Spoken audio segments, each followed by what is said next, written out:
So this video should be coming live just hours before the Pro League begins. And this is essentially my Division A prediction video.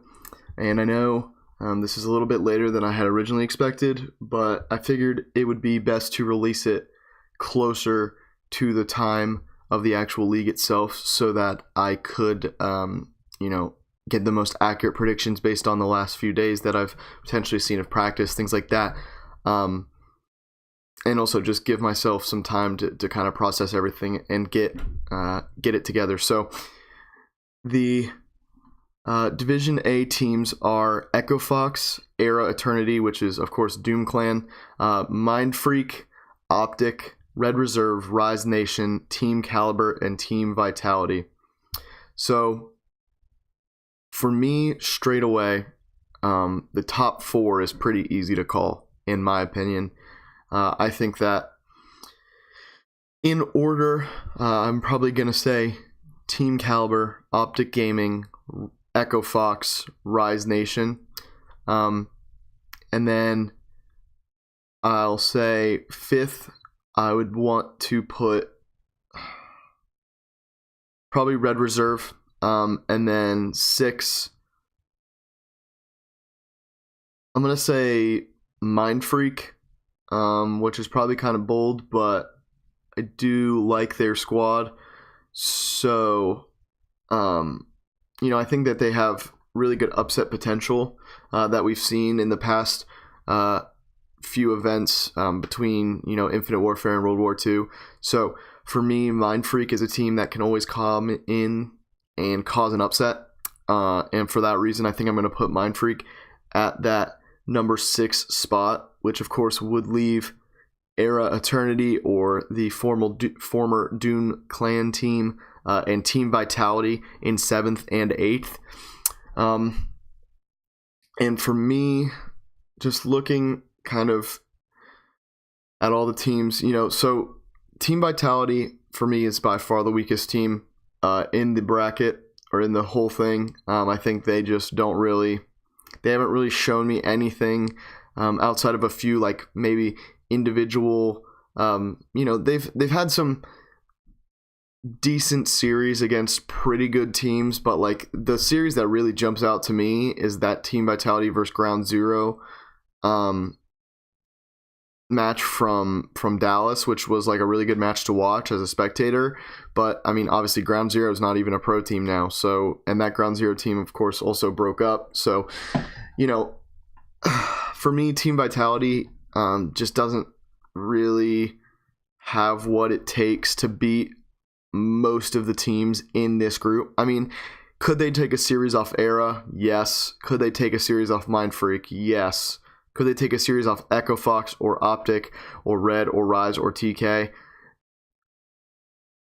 In my opinion, no. No, they can't. And that's kind of the reason I have them at the bottom. Obviously, if they do beat Mind Freak and Era and they do win those games, that of course can put them in that 6th spot, which is kind of why, they do have some sort of chance. But overall, like I said, I'm going to rate Vitality at 8th. And then at 7th, we have Era Eternity, who for me definitely has a chance to beat Mind Freak and, maybe pull off an upset against one of the top NA teams or Red Reserve. I don't know how particularly likely that is. I haven't really seen a whole lot from Era Eternity to suggest that they will do that. Obviously, they were very good at NOLA, just as far as playing good enough to get their spot, coming all the way through open bracket.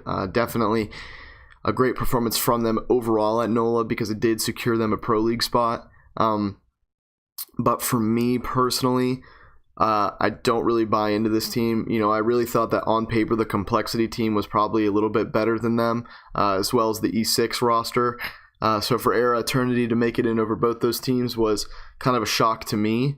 And I don't know that there is a way that they can kind of pull off upsets and gain momentum in this kind of Pro League format that you would get versus playing in a bracket where you're just playing match after match and, it's kind of a survive and advance type deal. So for me, Era Eternity is probably 7th. And then that leads us into 6th, with there's Mind Freak. Now, Mind Freak and Era Eternity are very close for me. It could easily be Era in 6 and Mind Freak in 7.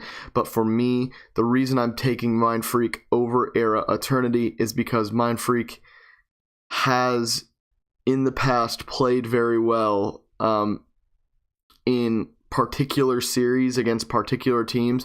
And I know that's kind of a confusing thing to say. But in pretty much every LAN I've ever seen this Mind Freak team at, they always seem to perform very well in particular series or games to kind of elevate their placing. You know, in Dallas, for example, it was the reverse sweep against Evil Geniuses that allowed them to go from, I believe it was T24 maybe to top 12 or something like that. I don't remember what their placing was before, but I know obviously they finished with a very good placing there, and you know, have a great series against Evil Geniuses, and of course, you know, like I said, had that reverse sweep.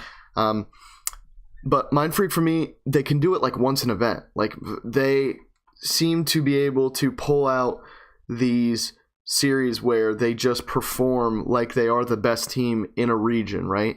Versus just like being a team from the region that nobody wants to play in or isn't good enough to compete at the international level.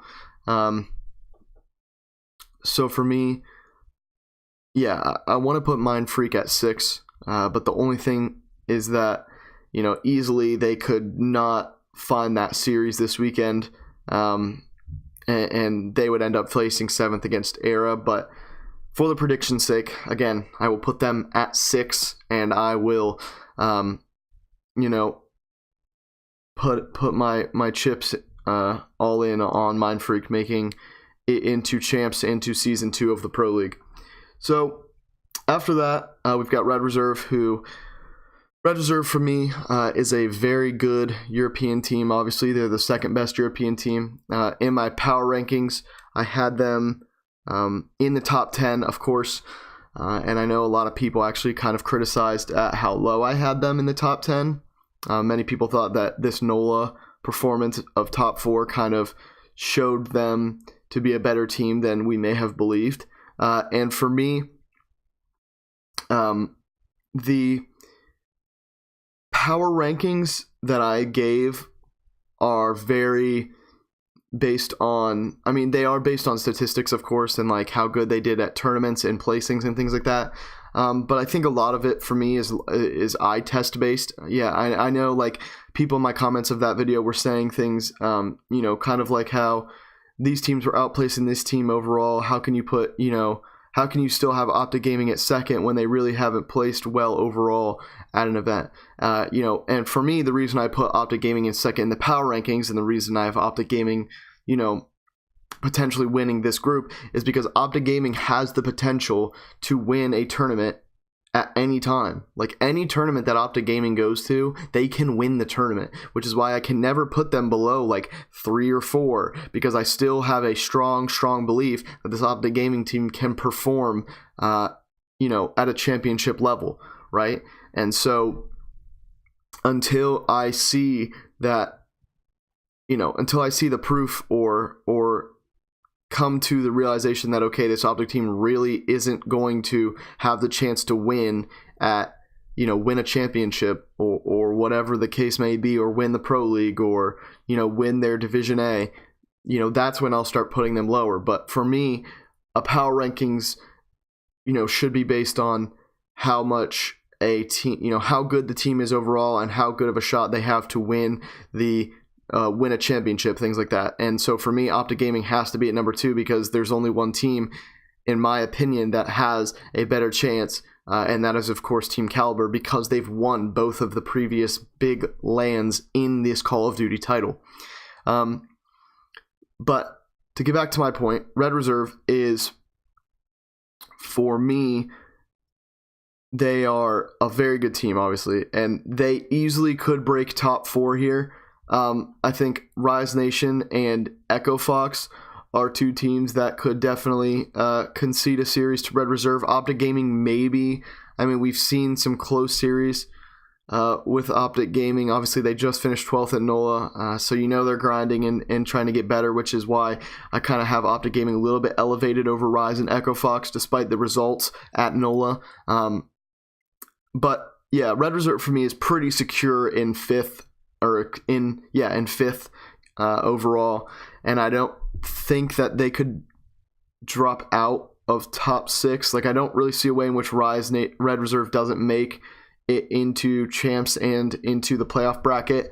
But you know, I also don't know how likely it is that they'll really make it into winners. I don't really see that as too high of a probability, but I think there's definitely some potential for it. And then in fourth, we have Rise Nation. And Rise Nation, for me, they have one of the best players in this particular title and methods. They have won a 2K. They have a top 4 finish now at NOLA. I mean, this team is, really good, right?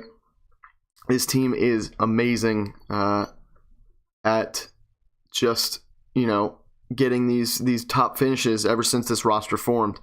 And so for me, Rise Nation is at 4. Realistically, could probably be at 3 above Echo Fox. I do like the Echo Fox roster a lot, so I think there might be a little bit of fandom bias maybe. But for me, the reason I took Echo Fox over Rise Nation is because although this Rise Nation team is really good, right? They won the 2K. They've, like I said, got top 4 at NOLA. Obviously, they're a very good team. For me, this Echo Fox team, the reason I put them over Rise Nation is because I think that they will most likely improve from NOLA. I think Rise Nation, this team had all the pieces when it came together, and it's just kicking off right off the bat, which we saw. This Echo Fox team, I think they have to work into it just a little bit and can improve to become even better, which is why I'm going to put them at 3 over Rise Nation. But obviously, do not be surprised if Rise Nation is 3rd and Echo Fox is 4th, maybe even 5th, depending on how Red Reserve does in this event. But moving on to 2, we have Optic Gaming, and for me, Optic is, still probably the 2nd best team in Call of Duty overall. I think that they really do still have, the championship caliber, the championship mentality, of course. This Optic Gaming lineup is amazing, and there's no doubting that.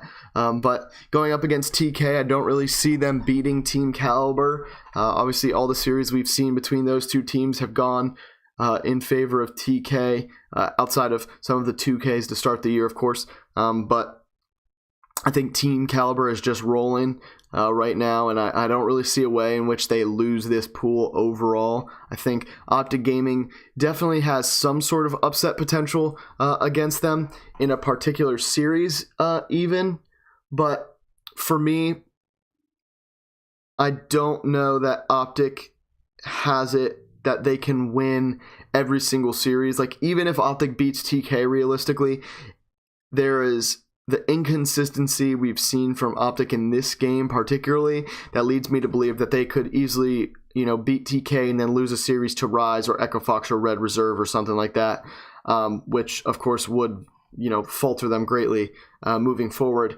especially if TK does do what we've seen them do in most events, of course only losing one LAN event or one LAN series, between Dallas and NOLA.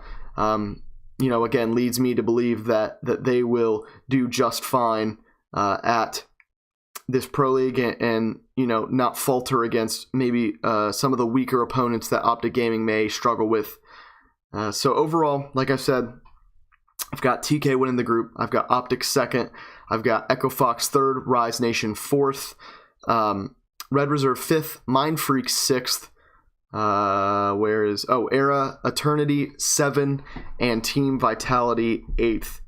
If you did like the video, please leave a like, please comment any video suggestions or anything you want me to talk about, whether it's on Twitter or in a video, or even if it's a quick question, I can answer it for you in the comments. But other way, make sure you like, make sure you subscribe, and I will have more videos coming out as these matches are going on. I'm hoping to have a video out now for the CSGO playoff bracket predictions as well, because they are coming out soon, or the playoffs do start on Friday.